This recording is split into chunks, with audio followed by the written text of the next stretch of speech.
ஹாய்ங்க எல்லாத்துக்கும் வணக்கம். இன்றைக்கி டே 32ஓட டயட் சார்ட் பார்க்கலாங்க.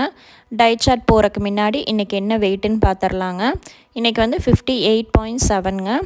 நேற்று 58.8ங்க. நேற்றத்துக்கு இன்றைக்கி ஜஸ்ட் 100 கிராம்ஸ் தான் குறைஞ்சிருக்கேன். இந்த மாதிரி 100 கிராம்ஸ் 200 கிராம்ஸ் தான் குறையும். அப்படி குறையிறது தான் உண்மையான ஃபேட் லாஸுங்க. இன்ச் லாஸும் ஆகும். அடுத்த மார்னிங் ட்ரிங்க் வந்து நம்ம தூங்கி எந்திரிச்சதையுமே நைட்டே 1/2 லிட்டர் வாட்டரில் 1 டேபிள் ஸ்பூன் சீரகம், 1 டேபிள் ஸ்பூன் சோம்பு, 1 டேபிள் ஸ்பூன் வெந்தயம், இந்த மூணையுமே நைட்டே ஊற வச்சுருங்க. நல்லா ஊறி அந்த வெந்தயத்தில் இருக்கிற எசன்ஸ் எல்லாம் இறங்கி கோல்டன் எல்லோ கலரில் தண்ணி இருக்குங்க. மார்னிங் எந்திரிச்சதே ஒரு 5 நிமிஷம் மட்டும் கொதிக்க விட்டு நல்லா சூடாக வெதுன்னு குடிச்சிக்கோங்க. இப்படி குடிக்கும்போது நம்ம நாள் ஃபுல்லாக சாப்பிட்ற சாப்பாடு ஜீரணமாகுங்க. கெட்ட கொழுப்புகள்லாம் கரைக்கிறதுக்கு நல்லாவே இந்த ட்ரிங்க் யூஸ் ஆகும். நல்லா வெதுன்னே குடிச்சிக்கோங்க. அப்போ தான் நம்ம முன்னாடி நாள் சாப்பிட்டது உணவு குழாயில் இருக்கிற கொழுப்புகள் எல்லாம் கரையுங்க. அடுத்தது வந்து பார்த்திங்கன்னா நம்மளோட உள் உறுப்புகளில் வந்துட்டு அங்கங்கே இப்போ வயிற்றுலையாக இருக்கட்டும், குடல்லையாக இருக்கட்டும், லிவர்லையாக இருக்கட்டும், தேங்கி இருக்கிற ரொம்ப நாளாக தேங்கிற கெட்ட கொழுப்புகளை வந்து குறைக்கிறதுக்கு தான் நம்ம எம்டி ஸ்டொமக்கில் இந்த மாதிரி நெல்லிக்காய் ஜூஸ், சொரக்காய் ஜூஸ் எல்லாம் எடுத்துக்கிறோங்க. ஒருத்தருக்கு கால் சொரக்காய் மட்டும் தோல் சீவிட்டு விதையோடவே சேர்த்திக்கோங்க. அதுக்கப்புறம் கருவேப்பிலை தலை சேர்த்திக்கலாங்க. புதினா இருந்தாலும் சேர்த்திக்கலாம். கொஞ்சோண்டு சீரகம் சேர்த்தி நல்லா 1/4 டம்ளர் தண்ணி விட்டு நைஸாக அரைச்சி எடுத்துட்டிங்கன்னா வடிகட்டாமையே குடிச்சிக்கலாங்க. இது வந்து நம்மளை குடிக்கிறதுக்கு நல்லா தான் இருக்கும். கசக்காது எதுவும் செய்யாதுங்க. ஒரு பிளெயின் வாட்டர் குடிக்கிற மாதிரி தான் இருக்கும். வாரத்தில் ஒரு நாளைக்கு சொரக்காய் ஜூஸ் எடுத்துக்கிட்டிங்கன்னா நல்லா நம்மளுக்கு வந்துட்டு சீக்கிரமாகவே ஃபேட் லாஸ் இருக்குங்க. டேஸ்ட்டுக்காக கொஞ்சோண்டு லெமன் சேர்த்திக்கோங்க. லெமன் சேர்த்தும் போது நம்ம தூங்கி எந்திரிக்கும் போது உடம்புல இருக்கிற பித்தத்தை லெமன் நல்லாவே குறைக்குங்க.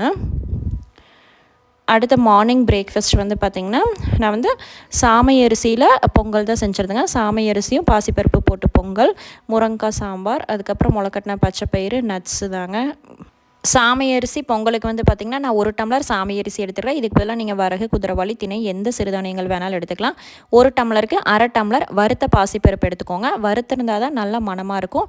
பொங்கலும் டேஸ்ட்டாக இருக்குங்க. ஒரு 2-3 டைம் நல்லா வாஷ் பண்ணிவிட்டு மொத்தமாக நான் 1.5 டம்ளருக்கு 3 டம்ளர் தண்ணி விட்டுக்கிறேங்க. 1.5க்கு அரிசி 1 டம்ளர், 1/2 டம்ளர் பாசிப்பருப்பு, மொத்தமாக 1.5க்கு 3 டம்ளர் தண்ணி விட்டு விசில் விடும்போது நல்லா குலைவாக பொங்கல் வெந்து வந்துடுங்க. அதுக்கப்புறம் நம்ம பொங்கலுக்கு வந்து 1 டேபிள் ஸ்பூன் சீரகம், ஒரு 10 மிளகு, ஒரு வரமிளகாய், இஞ்சி ஒரு துண்டு சேர்த்திக்கோங்க. நான் இஞ்சி சேர்த்த மறந்துட்டேன். கருவேப்பிலை தலை சேர்த்திட்டு அரைச்சி ஒன்றும் பாதியமாக அரைச்சி வச்சு நம்ம பொங்கல் செய்யும்போது சூப்பராக டேஸ்ட்டாக இருக்குங்க. நல்லெண்ணெய் 1/2 டேபிள் ஸ்பூன் விட்டு சீரகம் 1/2 டேபிள் ஸ்பூன், மிளகு ஒரு 10 மிளகு சேர்த்திக்கோங்க. பச்சை மிளகாய் வந்து நான் 3 பச்சை மிளகாய் சேர்த்திருக்கேங்க. கருவேப்பிலை, அதுக்கப்புறம் நம்ம அரைச்சி வச்சுருந்தா அந்த பவுட்ரும் சேர்த்திட்டு அப்போ உடனே நம்ம ஊற வச்சுருக்கிற அரிசியும் பருப்பு சேர்த்திக்கோங்க. சீக்கிரமாக இது ஒரு 5 நிமிஷத்தில் செய்யக்கூடிய ரெசிபி தாங்க. பொங்கலுக்கு தேவையான அளவு உப்பு சேர்த்திட்டு நம்ம வந்துட்டு 5 விசில் விட்டு எடுத்தோம்னா சூப்பரான பொங்கல் ரெடி ஆயிருங்க. இதில் வந்துட்டு எந்த விதமான நெய் யூஸ் பண்ண வேண்டாம். வெயிட் லாஸில் நெய் யூஸ் பண்ணிங்கன்னா கொஞ்சம் ஃபேட் லாஸ் ஆகிறதுக்கு லேட் ஆகுங்க. நெய்யெல்லாம் தவிர்த்துக்கோங்க. இந்த மாதிரி நம்ம அந்த பவுடரை அரைச்சி போடும்போது நல்லா பொங்கல் வந்து டேஸ்ட்டாக இருக்குங்க. சீரகம், மிளகு எல்லாம் வந்து நம்ம எடுத்து வைக்காமல் முழுமையாக சாப்பிட்றதுக்கு தான் அந்த சீரகம், மிளகெல்லாம் அரைச்சி சேர்த்திக்கிறேங்க. செம்ம டேஸ்ட்டாக இருக்கும். ட்ரை பண்ணி பாருங்கள். நல்லா குலைவாகவும் வெந்து வந்துடும். நான் வந்து ஒரு பவுல் ஆஃப் பொங்கல் எடுத்திருக்கேங்க. இது வந்து 150 கிராம்ஸ் வரும். அது கூட வந்து சாம்பாருங்க. முருங்கைக்காய், கத்திரிக்காய் எல்லாம் போட்டு சாம்பார் தான். அதுக்கப்புறம் நான் முளைக்கட்டின பச்சைப்பயிறு வந்து ரெகுலராகவே எடுத்துக்கோங்க. அது வந்து நல்ல நம்மளுக்கு ப்ரோட்டீன் சத்துங்க. வெயிட் லாஸுக்கும் நல்ல கெட்ட கொழுப்பையும் குறைக்கும். ஹேர் க்ரோத்தும் நல்லாயிருக்குங்க. பல வகைகளோடு எடுத்துக்கோங்க. நட்ஸ் வந்து கருப்பு திராட்சை, பாதாம், அத்திப்பழம் எது இருந்தாலும் எடுத்துக்கோங்க. அதுக்கப்புறம் மிட் மார்னிங் ஸ்நாக்ஸுக்கு வந்து பார்த்திங்கன்னா நான் வந்து சியா சீட்ஸில் ஒரு ஜூஸ் தான் போட்டேங்க. சியா சீட்ஸுங்கிறது வந்து துளசி விதைகள் வந்து காஞ்சது தான் அந்த சியா சீட்ஸுங்க. நல்லா நம்மளுக்கு உடம்பு குளிர்ச்சி தரும். கெட்ட கொழுப்பை குறைக்கிறதுக்கும் நல்லாவே யூஸ் ஆகுங்க. 2 டேபிள் ஸ்பூன் வந்து நான் சியா சீட்ஸ் எடுத்துக்கிட்டேன். அது வந்து தண்ணி விட்டு ஒரு 1/2 மணி நேரம் ஊற வச்சிங்கன்னா நல்லா பொதுன்னு ஊறி வந்துடுங்க. 1/2 மணி நேரம் கழித்து பார்த்திங்கன்னா நல்லா ஊறி இருக்கும். நீங்கள் சியா சீட்ஸு சப்ஜா சீட்ஸ் ரெண்டுமே எது வேணாலும் யூஸ் பண்ணிக்கலாம். சியாங்கிறது துளசி இலையிலிருந்து வருதுங்க. சப்ஜா சீட்ஸுங்கிறது திருநீத்து பச்சை விதைகள் தான்.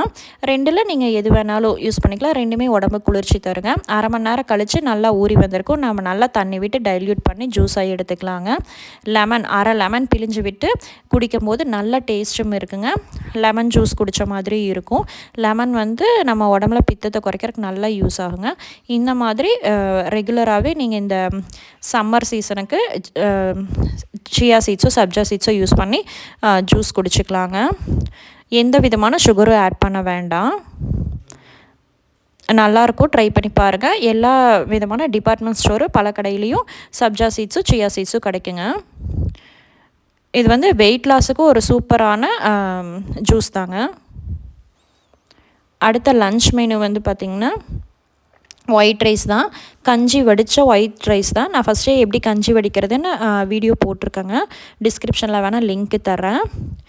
இந்த மாதிரி வாரத்தில் 2-3 நாளைக்கு நீங்கள் ஒயிட் ரைஸ் எடுக்கிறீங்கன்னா சாதம் வந்து கஞ்சி வடித்து எடுத்துக்கோங்க. காலையில் வச்சா முருங்கைக்காய் கத்திரிக்காய் சாம்பார் தாங்க. அதுக்கப்புறம் தக்காளி ரசம். ரைஸ் கம்மியாகவும் இந்த மாதிரி காய்கறிகள் அதிகமாக எடுத்துக்கோங்க. ரசம் வந்து அப்படியே கூட நீங்கள் ஃபுல்லாக குடிச்சிக்கலாம். அதுக்கப்புறம் பொல்லங்காய் பொரியல் தாங்க. பொல்லங்காய் பொரியலுக்கு 2 டேபிள் ஸ்பூன் பாசிப்பருப்பு போட்டு உப்பு மிளகாத்தூள் போட்டு தான் ஒரு கிரேவி மாதிரி தான் பொல்லங்காய் பொரியலுங்க. ஒரு ஃபில்லான லன்ச் மெனு இந்த மாதிரி தான் இருந்துச்சுங்க. அடுத்தது ஈவினிங் டீ டைமுக்கு வந்து பார்த்திங்கன்னா ஜூஸ் தாங்க.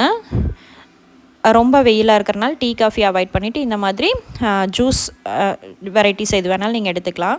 முலாம்பழ ஜூஸோ இல்லை கரும்பு ஜூஸு, இளநீ, இந்த மாதிரி நீங்கள் உங்களுக்கு எது பிடிக்குதோ அந்த மாதிரி எடுத்துக்கலாம்.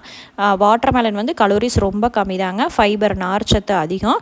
விதைகளோடு எடுக்கிறதுக்கு இந்த மாதிரி ஜூஸாக அடித்து எடுத்துக்கோங்க. விதைகளில் நார்ச்சத்து அதிகங்க. முடிஞ்ச வரைக்கும் கொய்யாப்பழம், வாட்டர்மெலன் இந்த மாதிரி எல்லாத்துலேயுமே விதைகளோடு சேர்த்து ஜூஸ் போட்டுக்கோங்க. அடுத்த டின்னர் ரெசிபி வந்து பார்த்திங்கன்னா ஒன்லி ஃப்ரூட்ஸ் தாங்க. 2 நேரம் குக்கிங் ஃபுட் எடுத்தாச்சு. காலையில் பொங்கல், மத்தியானம் ரைஸுங்க. அதனால் நைட்டுக்கு வந்து இந்த மாதிரி ஃப்ரூட்ஸ் எடுத்துக்கோங்க. கண்டிப்பாக 6 to 7க்குள்ளே நீங்கள் என்ன ஜூஸ் எடுத்தாலும் சரி, சூப்போ சாலடோ எது எடுத்தாலும் 6 to 7க்குள்ளே எடுத்துருங்க. அந்த சூரிய உதயம் வந்து நம்மளுக்கு மறைய நம்மளோட ஜீரண சக்தி ரொம்ப குறைவாகும். அதனால தான் 6 to 7க்குள்ளே எடுத்துறதுங்க. ஆரஞ்சில் விட்டமின் சி அதிகங்க. அதுக்கப்புறம் நீர் சத்து ஹைட்ரேஷன் இல்லாமல் நம்மளை பார்த்துக்கும். திராட்சை வந்து கொட்டையோடு இருக்கிற திராட்சை சூஸ் பண்ணிக்கோங்க. கருப்பு திராட்சை கூட நீங்கள் தாராளமாக எடுத்துக்கலாம். வாழைப்பழம் வந்துட்டு கான்ஸ்டிபேஷன் பிரச்சனை இல்லாமல் இருக்குங்க. கால்சியம் சத்து கைகால் எலும்புகள்லாம் ஊக்கமாக இருக்கிறதுக்கு ரெகுலராகவே நீங்கள் ஒரு வாழைப்பழம் எடுத்துக்கலாம். நைட் டின்னர் இந்த மாதிரி ஃப்ரூட்ஸ் எடுத்துக்கோங்க. அடுத்தது வந்து நம்மளோட ஃபேட் லாஸ் ட்ரிங்க்கு தாங்க. ரெகுலராகவே நீங்கள் வெயிட் லாஸ் பண்ணுறீங்க அப்படின்னா இந்த மாதிரி ட்ரிங்க்கு கருஞ்சீரகம், ஓமம், வெந்தயம், கொள்ளெல்லாம் சேர்த்து இந்த மாதிரி பவுடரை அரைச்சி வச்சு நம்ம ஒருத்தருக்கு 1.5 டம்ளர் தண்ணி விட்டு 1 டேபிள் ஸ்பூன் போட்டு 5 நிமிஷம் கொதிக்க விட்டு குடிச்சிக்கோங்க.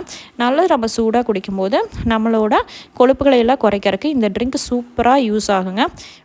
வெயிட் லாஸில் இருக்கீங்கன்னா கண்டிப்பாக இந்த ட்ரிங்க் வந்து நீங்கள் ஒரு 15 டேஸ் எடுத்தாலே உங்களுக்குள்ள நல்ல மாற்றங்கள் தெரியுங்க. வயிறு உப்பசம் இருக்காது, ப்ளோட்டிங் இருக்காது, வயிறு கும்முன்னு இருக்காதுங்க. சுகர் பேஷண்ட், கொலஸ்ட்ரால் இருக்கிறவங்க, தைராய்டு இருக்கிறவங்க எல்லாருமே இந்த ட்ரிங்க் எடுத்துக்கலாங்க. ட்ரை பண்ணி பாருங்கள். அடுத்தது வந்து அடுத்தடுத்த நாளுக்கு நம்மளை மோட்டிவேட் பண்ணிவிட்டு சீரகம், சோம்பு, வெந்தயம் இதெல்லாம் நைட்டே ஊற வச்சுக்கணுங்க. நட்ஸ் எல்லாம் ஊற வச்சுக்கணும். கண்டிப்பாக வெயிட் லாஸில் வந்து பார்த்திங்கன்னா செல்ஃப் கான்ஃபிடென்ட் கண்டிப்பாக வேணுங்க. பேஷன்ஸ், பொறுமையாக தான் கொண்டுட்டு போக முடியும். கன்சிஸ்டன்சி, விடாமுயற்சி, இந்த 3மே வேணுங்க. செல்ஃப் கான்ஃபிடென்ட், பேஷண்ட், கன்சிஸ்டன்சி 3மே இருந்தால் தான் நல்ல ஒரு வெயிட் லாஸ் பார்க்க முடியும். இந்த வீடியோ உங்களுக்கு பிடிச்சிருந்தா மறக்காமல் லைக் பண்ணிக்கோங்க, சப்ஸ்கிரைப் பண்ணிக்கோங்க. தேங்க்ஸ் ஃபார் வாட்சிங். Bye by.